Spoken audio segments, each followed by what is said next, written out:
भक्तों, ओम नमः शिवाय, श्री शिवाय नमस्तुभ्यम, जय श्री महाकाल। भक्तों, जैसे कि आप सबको पता है कि वैशाख का माह चल रहा है और गुरुदेव जी कहते हैं कि जो भी भक्त वैशाख माह का अभी तक जिसने उपाय नहीं किया है उस व्यक्ति को कर लेना चाहिए, क्योंकि गुरुदेव जी कहते हैं कि 21 मई के बाद वैशाख खत्म हो रहा है और उसके बाद ज्येष्ठ मास स्टार्ट हो रहा है। जी हाँ भक्तों, गुरुदेव जी कहते हैं कि जो भी भक्त जिसके जीवन में बीमारी से रिलेटेड बहुत ज्यादा समस्याएं रहती हैं या उसके जीवन में धन से रिलेटेड बहुत ज्यादा समस्याएं हैं, मतलब धन आता तो है टिकता नहीं है और धन चला जाता है एकदम से, आपके पास धन बचता ही नहीं है। और कभी कभार तो आपको ऐसा लगता है कोई इमरजेंसी आ गई और एकदम से धन की जरूरत पड़ गई तो हम धन मांगेंगे कहाँ से लेंगे, वो पैसा कहाँ से आएगा। और क्या आपके जीवन में कर्जा बहुत ज्यादा बढ़ गया, आपने अभी अभी दुकान खोला, कोई धंधा खोला है और उस धंधे में इतनी ज्यादा भी कमाई नहीं है, या आपने अभी घर बनवाया है या आपने अपने बच्चे के लिए कहीं से कर्ज निकाला है, ये कर्जा रिलेटेड से कोई भी आपके जीवन में समस्याएं हैं, उसकी भी समस्याएं का उपाय आज के इस वीडियो में गुरुदेव जी ने बताया है। और जो तीसरी सबसे बड़ी समस्याएं हैं कि जो आपके घर में जो बच्चा है जो किसी एग्जाम की तैयारी कर रहा है या पढ़ने में अच्छा नहीं है और आपको लगता है कि जो मेरे बच्चे का नंबर है वो अच्छा आए, क्लास में अव्वल आए, या आपका बच्चा पढ़ने में बहुत ज्यादा होशियार भी है और आपको लगता है कि मेरा बच्चा जैसे अभी पढ़ाई में है वैसे ही वो पढ़ता और आगे चलता जाए, उसके जीवन में ग्रोथ आती जाए, प्रगति करता जाए। तो भक्तों, ये सारी समस्याओं का ये आज की इस वीडियो में आपको उपाय मिलने वाला है। कैसे करना है, कब करना है, पूरा एकदम मैं डिटेल में समझाऊंगा। बस मेरी आपसे यही दरखास्त है कि 7 से 8 मिनट की वीडियो होने वाली है, तो इस वीडियो को आप अंत तक जरूर सुनिएगा। जल्दीबाजी में आपको उपाय नहीं सुनना है, क्योंकि गुरुदेव जी कहते हैं कि आजकल सबसे ज्यादा मेरे पास भक्तों के वो पत्र आते हैं जिसमें कहते हैं कि हे गुरुदेव, हम लोग उपाय बहुत सारे करते हैं आपके, लेकिन हमारी जो मनोकामना है वो पूर्ण नहीं होती। तब गुरुदेव जी उनको यही बोलते हैं कि जो आप लोग गलती करते हो वो ये करते हैं कि आप लोग कहीं ना कहीं आधा अधूरा उपाय सुनते हैं, या उपाय जल्दीबाजी में सुनते हैं, या जो आप उपाय सुनते हैं वो भूल जाते हैं और गलत तरीके से उपाय करके आप आ जाते हैं। इसीलिए जो आपकी मनोकामना है वो पूर्ण नहीं होती। तो बस आपको यही सब गलती नहीं करनी जो मैंने आपको बताई है। तो चलिए चलते हैं उपाय की तरफ। और उपाय को शुरू करने से पहले जो भी भक्त हमारे आज चैनल में पहली बार आया है और जो आवाज मेरी पहली बार सुन रहे हैं, तो चैनल को कर ले सब्सक्राइब और बेल नोटिफिकेशन को भी ऑन कर ले, जिससे गुरुदेव जी की आने वाली अपकमिंग वीडियोस आप सभी को मिलती रहे। तो भक्तों, गुरुदेव जी सबसे पहले वाले वीडियो में ये उपाय बताते हैं कि जिस घर में बहुत ज्यादा धन की कमी है, बहुत ज्यादा कर्जा बढ़ गया है और कर्जा इतना बढ़ गया है कि आपको लगता है कि मैं चुकाऊं कैसे, आपको बस यही ख्याल आता है कि हे गुरुदेव कोई ऐसी चमत्कार हो जाए जिससे वो सारा का सारा कर्जा खत्म हो जाए। तो इन सब भक्तों के लिए आज का ये पहला उपाय है। ठीक, अब इस उपाय को करना कब है? तो भक्तों, ये उपाय किसी भी सोमवार वाले दिन करना है। एक अगला जो सोमवार है वो 21 मई से पहले पहले है, तो इस उपाय को आपको तब कर लेना है वैशाख माह के जाने से पहले पहले। ठीक, ये चीज आपको लिख लेना है, ध्यान रखिए। ठीक, तो भक्तों, इस उपाय में सबसे पहले तो आपको चाहिए क्या क्या, वो सामग्रियां लिख ले, उसके बाद मैं बताता हूँ आगे आपको करना क्या है। तो सबसे पहले तो इस उपाय में आपको चाहिए 5 बेल पत्र। अब जो 5 बेल पत्र लेंगे वो कहीं से कटे पिटे खंडित नहीं होने चाहिए, इस चीज का आपको सबसे ज्यादा ध्यान रखना है। उसके बाद आपको चाहिए 5 समी पत्र। अब जो आप 5 समी पत्र लेंगे उसको भी कहीं से खंडित नहीं लेना है, कटे पिटे पत्ते ना हो, ताजे एकदम समी पत्र चाहिए। और उसके बाद चाहिए 2 चम्मच हरी मूंग। जी हाँ भक्तों, गुरुदेव जी कहते हैं कि आपको 2 चम्मच जो हरी मूंग लेनी है वो दाल नहीं लेनी है जो बीच से टूटी हुई होती है, पूरी की पूरी सही मूंग लेनी है, छिलके वाली। और उसके बाद आपको क्या करना है, 1 लोटा पीतल का चाहिए, उसमें तीनों सामग्री आपको डाल लेना है। और उसके बाद आपको अपने घर से ही जल भरना है। आपके जो नल से जल आता है, मतलब बोर से आता है या सप्लाई से आता है ताजा जल, वो भर ले। उसके बाद आपको करना ये है भक्तों, थोड़ा सा गुड़ ले लें, गुड़ का टुकड़ा आप अपने हाथों से पीस ले उसको, थोड़े से गुड़ के टुकड़े को। और जो 1 लोटे जल में 3 सामग्रियां डाली थी, चौथे सामग्री मतलब गुड़ को भी थोड़ा सा चूरा उसका डाल लें। अब भक्तों, ये 1 लोटा जल में जो आपने 4 सामग्रियां मिलाई हैं, इसको लेके आपको चले जाना है शिव जी के मंदिर पे। अब जब आप शिव जी के मंदिर में पहुंच गए तो सबसे पहले तो गुरुदेव जी कहते हैं कि आपको 7 से 10 मिनट भगवान भोले बाबा की आराधना करनी है, क्योंकि ज्यादातर भक्त गलती यही करते हैं कि जल्दीबाजी के उपाय के चक्कर में आप लोग जाते ही उपाय शुरू कर देते हैं। और आपने अभी तक यही गलती होगी, आपने जाते ही उपाय शुरू किया हुआ है।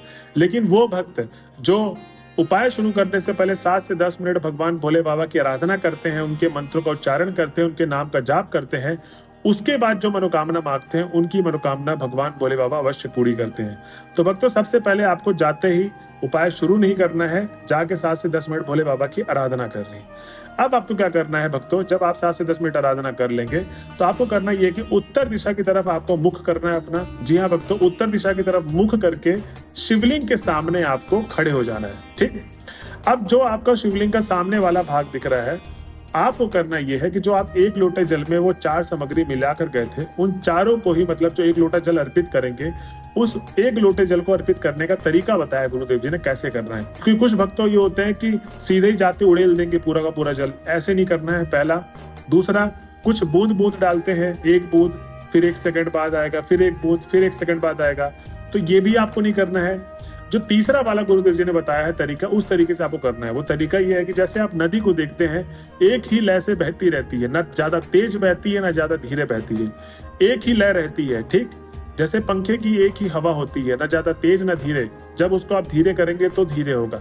सेम ऐसे ही आपको जब भी 1 लोटा जल अर्पित करते हैं महादेव की शिवलिंग पे, आज मैं आपको बहुत अच्छी चीज बता रहा हूँ, इसको आप ध्यान से सुन ले।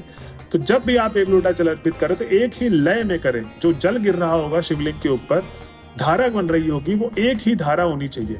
और भक्तों, जब वो 1 लोटा जल आप अर्पित कर रहे होंगे तो आपको श्री शिवाय नमस्तुभ्यम या महादेव का स्मरण करते रहना है। और जैसे ही आपने 1 लोटा जल अर्पित कर दिया, अब आपको अपना नाम और गोत्र बोलना है। या जिसने धंधा स्टार्ट किया है, उसके ऊपर बहुत ज्यादा कर्जा है, मतलब किसी के ऊपर भी समस्याएं हैं, या आप अपने लिए, तो आप अपने लिए कर रहे हैं तो आपको अपना नाम और गोत्र बोलना है। और किसी और के लिए कर रहे हैं, आप अपने पति के लिए कर रहे हैं, पत्नी के लिए कर रहे हैं, अपने बच्चे के लिए कर रहे हैं, तो उसका नाम और गोत्र आएगा। और उसके बाद आपको जो भी आपकी मनोकामनाएं हैं, जो भी आपकी समस्याएं हैं, वो आपको गुरुदेव जी को बोल देनी है। भक्तों, गुरुदेव जी कहते हैं कि जो भी कोई भक्त मेरे बताए गए उपाय को इस तरीके से अगर कर लेता है, तो उसके जीवन में कभी भी धन से रिलेटेड समस्याएं तो आएंगी ही नहीं। जो आपने कर्जा ले रखा है, वो कर्जा धीरे धीरे समाप्त हो जाएगा, और जो आपकी मनोकामना है वो अवश्य पूर्ण होगी। तो भक्तों, ये था गुरुदेव जी का बताया गया पहला उपाय।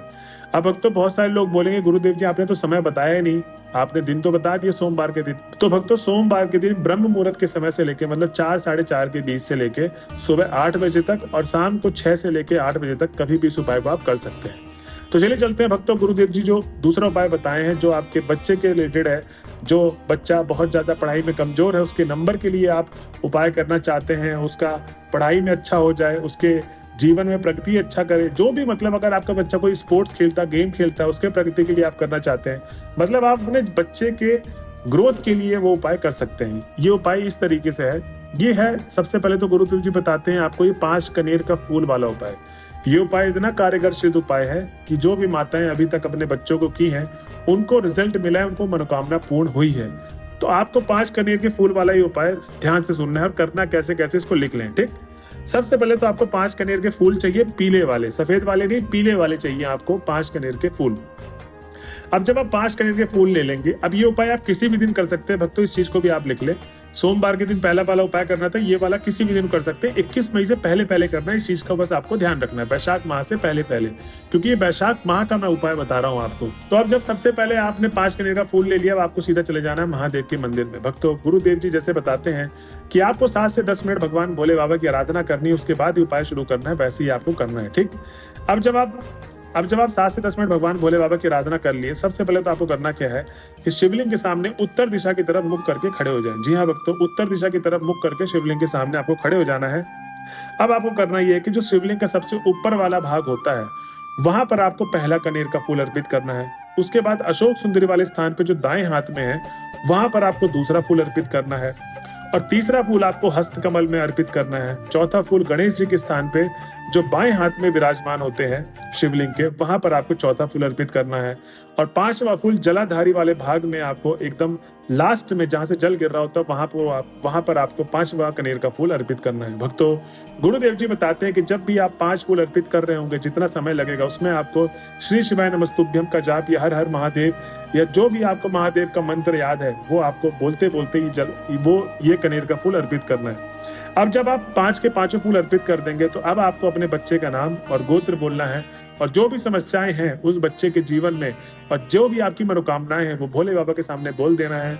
आपकी जो भी मनोकामना होगी वो अवश्य पूर्ण होगी। भक्तों, गुरुदेव जी कहते हैं कि मेरे बताए गए इन दोनों उपायों में से आप कोई भी एक उपाय कर लेते हैं आपके समस्या के अनुसार, वैशाख मास के खत्म होने से पहले पहले, तो आपकी जो भी मनोकामना है वो भोले बाबा आपकी मनोकामना अवश्य पूर्ण करेंगे। तो भक्तों, ये थे उपाय आज की। अगर आप वीडियो के लास्ट तक पहुंच गए तो श्री शिवाय नमस्तुभ्यम लिखना ना भूलें। मिलते हैं अगले वीडियो में, जब तक के लिए बने रहे हमारे चैनल में। हर हर महादेव।